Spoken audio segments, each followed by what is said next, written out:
UiPath is currently down 69% from its all-time highs, even though it ran up 100% in 2023. Is it still a good time to buy right now? Well, today I'm gonna cover what are some reasons that UiPath is in the right path, and what are one critical red flag that I noticed about the stock that is kind of like holding me back from buying the stock currently. Gonna list out all of it, and in this video I will cover the valuation. What is the current valuation comparing to their competitors, compared to the peers? Is it overvalue, undervalue? Next, I'm gonna look at the financial health. How's the revenue, the gross margin, and then also look at their management. Is the management actually buying or selling the stock? Hopefully you stick around to this deep dive video of UiPath, and I just finished listening to the most recent quarter, and there's some really impressive things that they did that kind of made me want to buy it, but there's some things that kind of holding me back from buying it at the same time. So hopefully you enjoy the video. Make sure you get this video an early thumbs up, greatly appreciate it. And yeah, let's go in with the first topic, which is valuation. Currently it is overvalued, right? Because if you compare this to their peers in the arena, right? The current price is about $25, and the analysts think it should be at fair value of $17.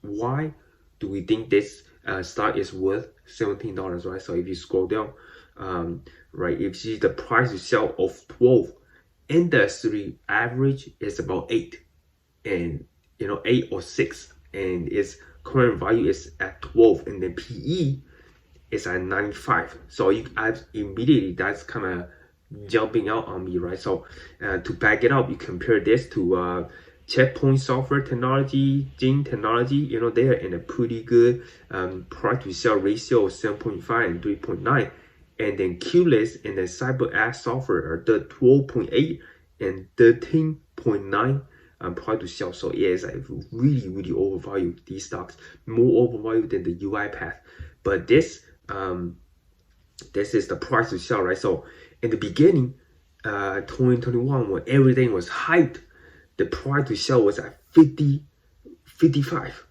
which is ridiculously high at the beginning of 2021, when everything was going up. And at that point, I think the price to sell, the stock price was around maybe $80 or $70, right? It was at all-time high, and now it has tremendously come down to, at one point it was 6.7 times price to sell. That price to sell, I would have jumped in right there. That is a really good price to sell, but now it's literally doubled at 12, right? So why do we think this is expensive, or what do I think is expensive? Why? Well, they got like a really good breakdown of the industry, right? So UiPath is right here, comparing it to Intuit, it's at 11, and then compared to Procure Technology, it's also at 11, and they're growing. Procure Technology is growing at 16%, right? It's growing a little bit faster than UiPath, and it's getting like a pretty decent kind of valuation. But here is some more crazy valuations, right? CrowdStrike got a price to sell of 21, and it's growing at 21%, right?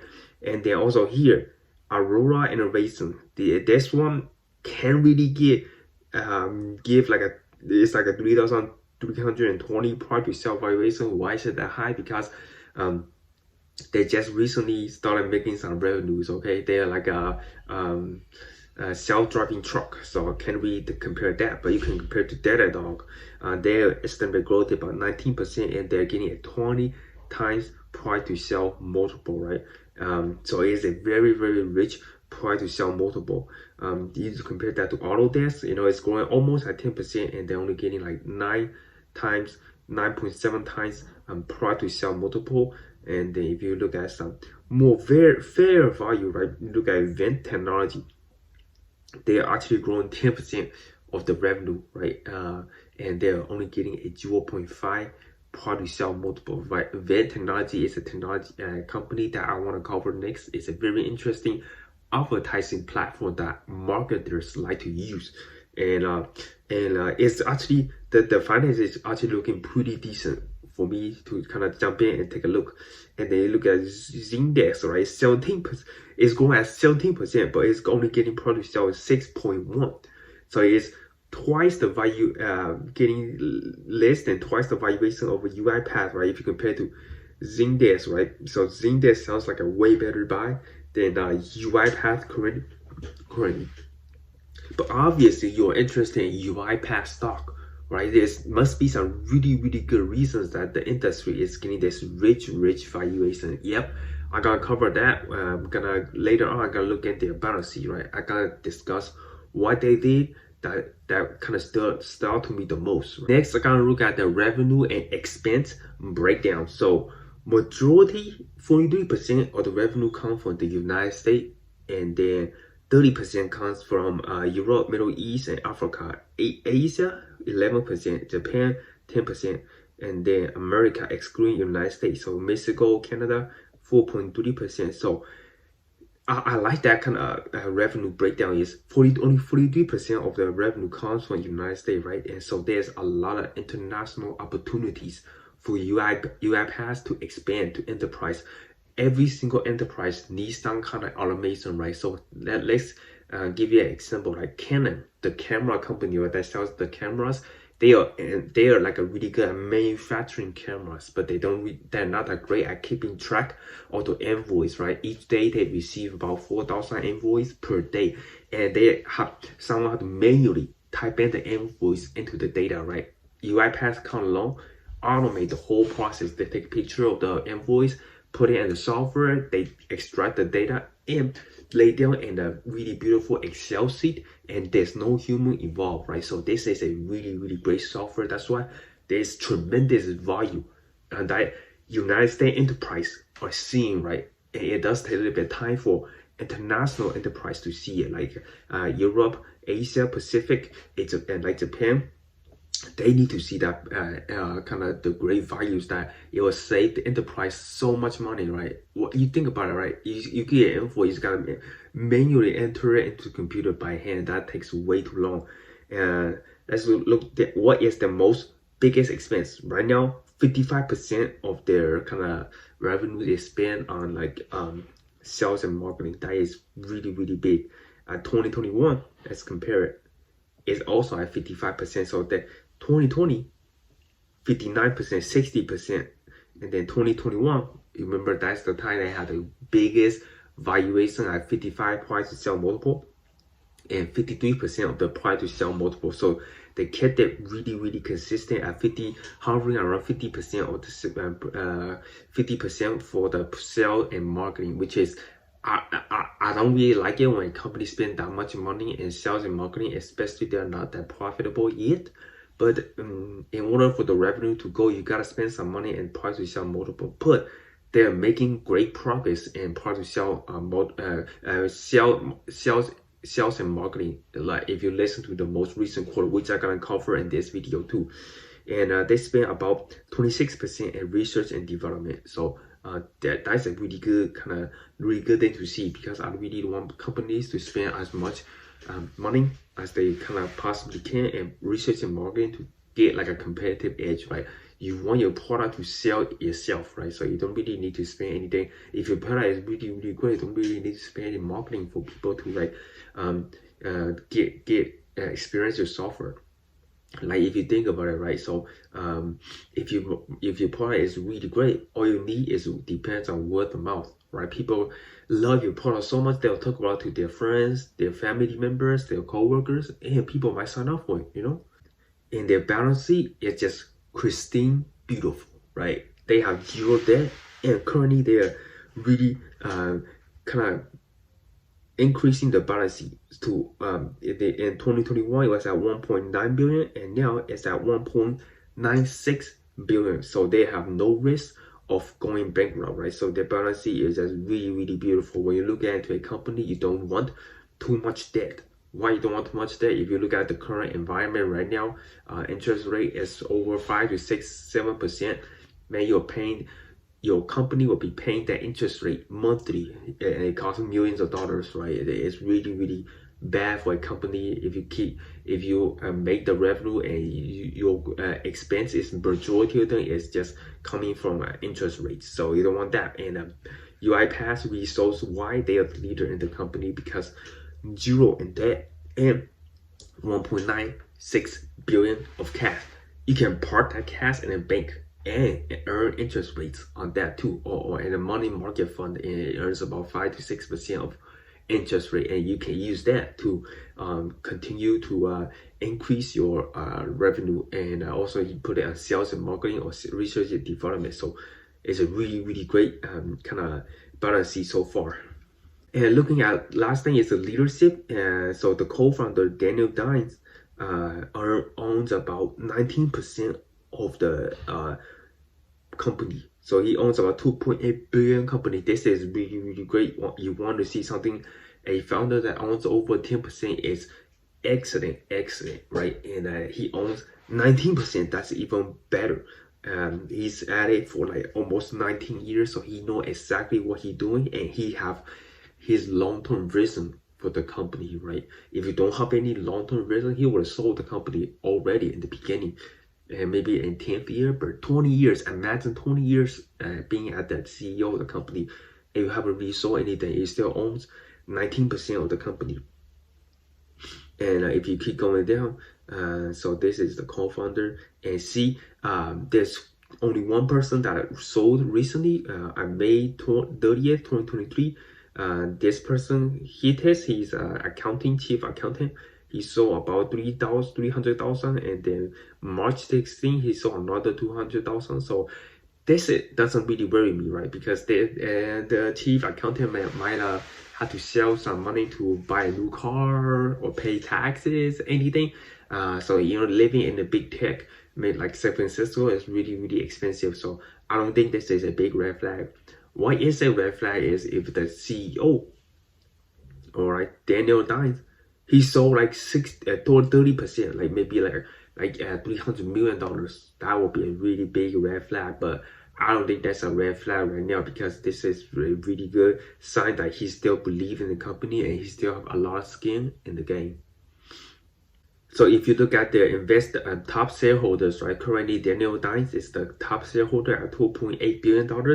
And the second one is ARK Investment Management. They are a true believer in UiPath, and they have currently invested about $1.2 billion into UiPath. So ARK Investment Company will definitely see some really good and interesting things that is going for them and give them a lot of confidence to buy UiPath. And now let's look at some of the revenue breakdown for 2023. So first quarter, they increased the revenue by 6.5% at 300 million. Second quarter, 18%, really great. Then third quarter, right here. So third quarter, this is fourth quarter. So this is third quarter, around 287, 18% again. And then this October will be like the third quarter.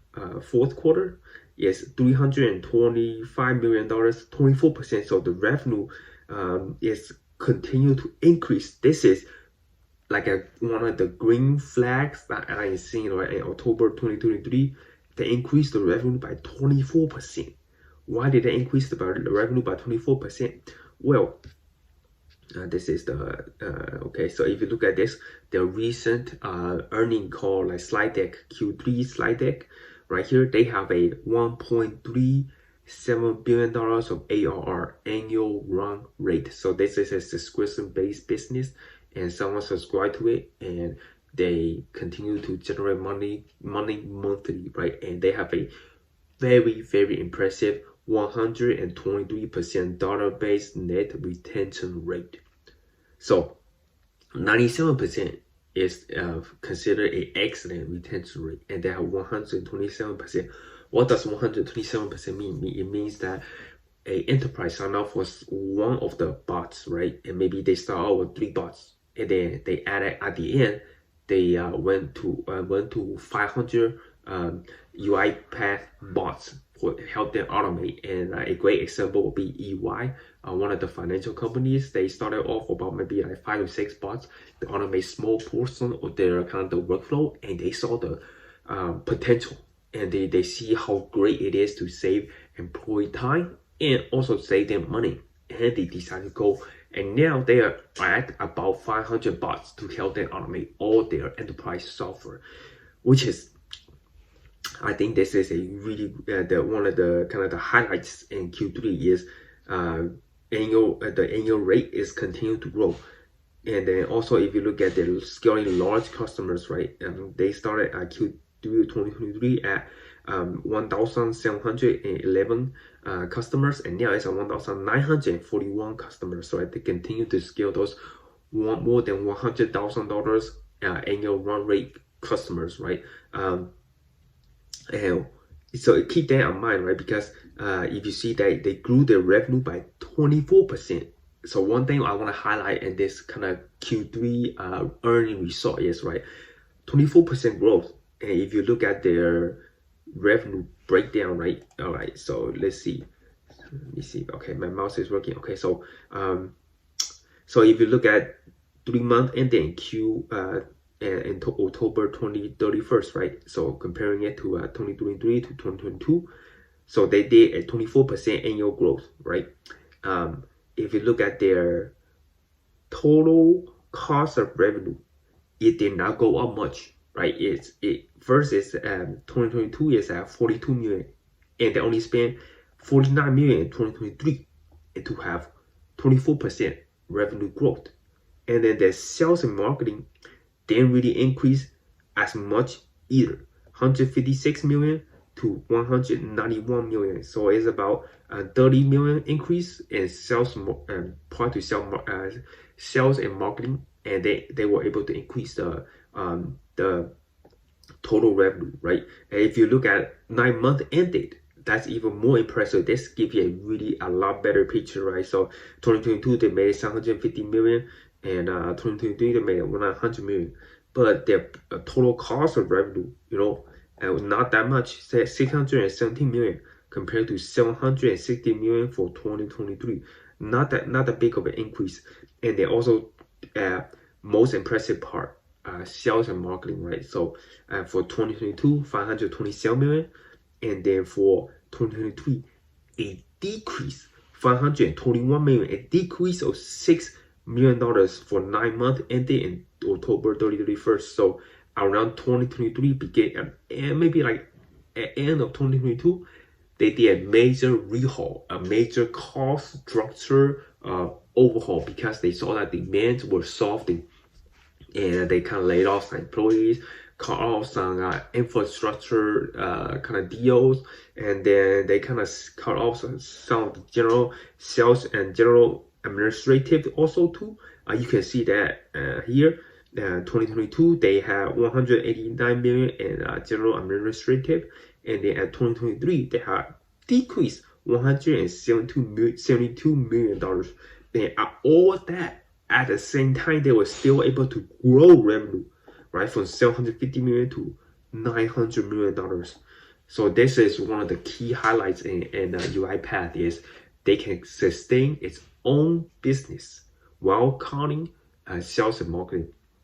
Right, if you want to increase sales and marketing, the easiest way is to, if you want to increase revenue, the easiest way is to increase sales and marketing. Buy some ads on TV, buy some ads on Spotify, YouTube, LinkedIn, and then you can get customers, right? But at the bottom line, you're kind of hurting your gross margin because you're spending so much money on sales and marketing. But they did it the hard way, right? They did it kind of monetizing the existing enterprise customers by selling them into more products, right? That's why they have a 123% net sales retention rate, right? So that's like a really impressive part. I really want to highlight is this right here, right?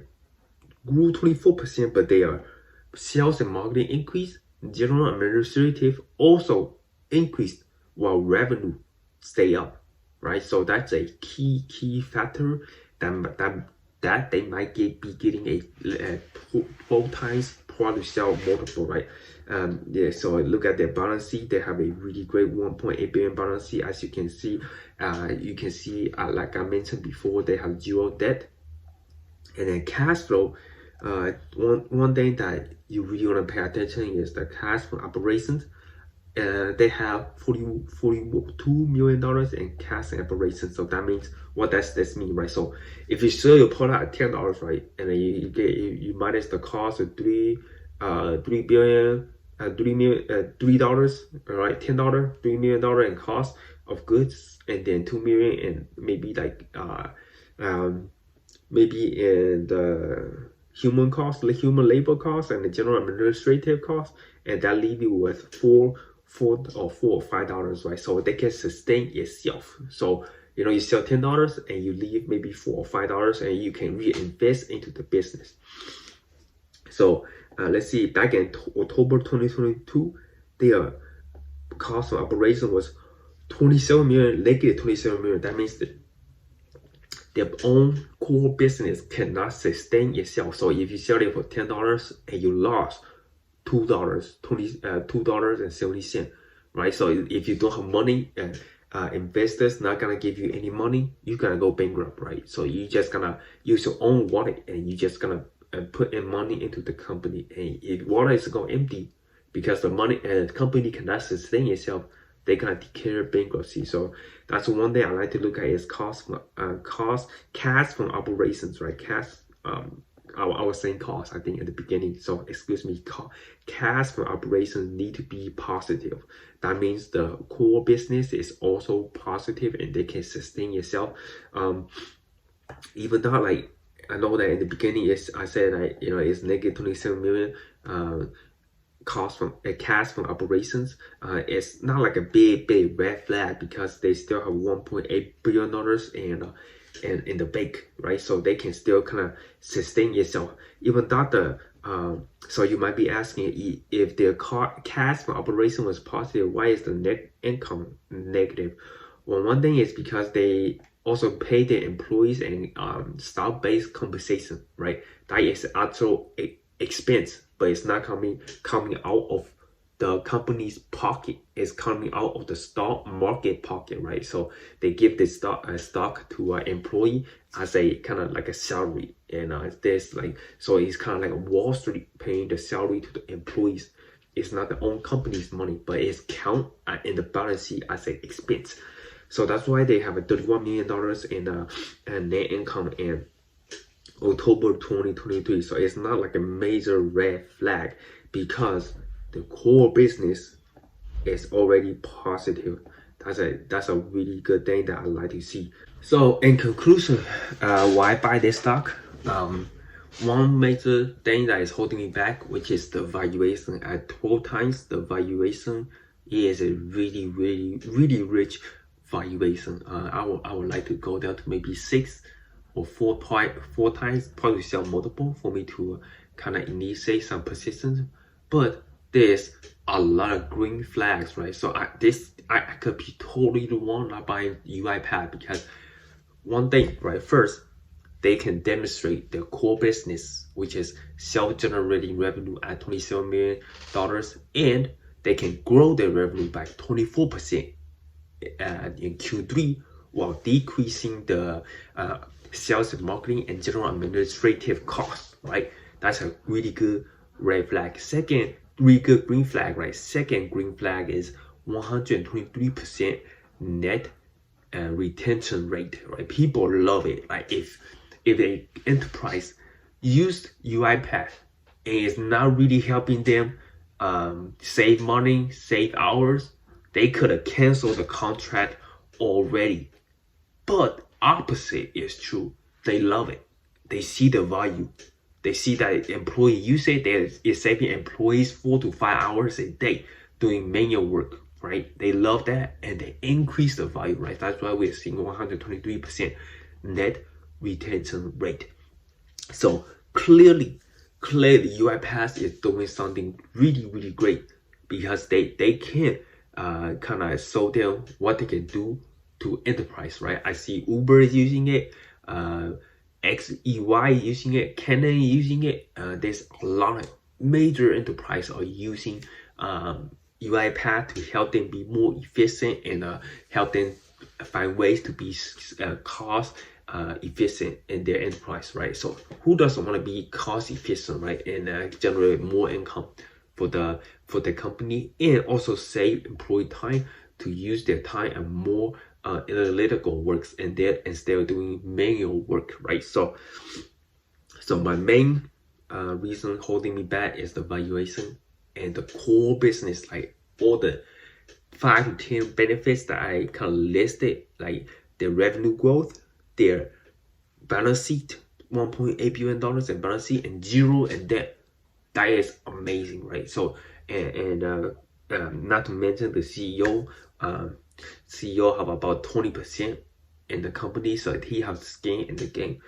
So I will just put this in the weight of watch list because it's a really great stock, and AI is gonna be part of the world, and it's gonna accelerate. It's not gonna slow down anytime soon. And once people discover AI, how a UiPath can help them be more efficient, more people are gonna sign up for UiPath because they are the best in the league right now. So definitely keep an eye out for UiPath. If price to sell drops maybe to 7 or 8, I'm gonna start in position and I'm gonna hold it for a long term, because UiPath currently is about 14 billion in market cap. It's a really small market cap, and I can see this being a $100 billion company because enterprise there in every single industry, right? And not just one industry. They're in the oil, finance, banking, manufacturing, logistics, anything you can think of, UiPath can help you improve. So the total addressable market is kind of infinity if you think about it. That's one thing I really like about UiPath. So I just gotta keep a really close eye on this stock and just listen to the article.